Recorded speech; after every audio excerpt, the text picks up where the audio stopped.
been inside an airplane that's landed on a runway on wheels. It's something we're pretty familiar with.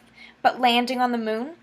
The Apollo lunar module was a very different vehicle that required a very different set of skills to land. So how did the Apollo astronauts learn to land something this unconventional on the moon? In the equally unconventional, but very effective, Lunar Landing Research Vehicle. Landing on the moon isn't at all like landing on Earth. The moon has no atmosphere and only 1/6 the gravity we experience, conditions that are impossible to replicate. But the Lunar Landing Research Vehicle offered astronauts a pretty good simulation. Made of aluminum alloy trusses, it was shaped like a giant four-legged bedstead. And, like the lunar module, it took off and landed vertically, thanks to the turbofan engine mounted in a gimbal underneath it.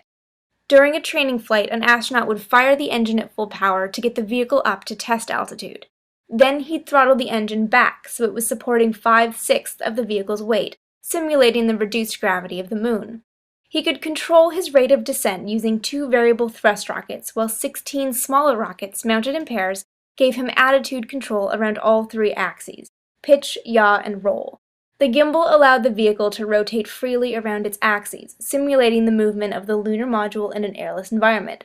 In this configuration, he'd make a practice landing. The unconventional and awkward vehicle did the trick.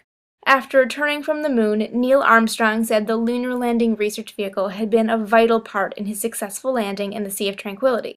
His praise came in spite of a nearly fatal crash during a 1968 training flight. But that's another story. And now you know how to practice for a landing on the moon.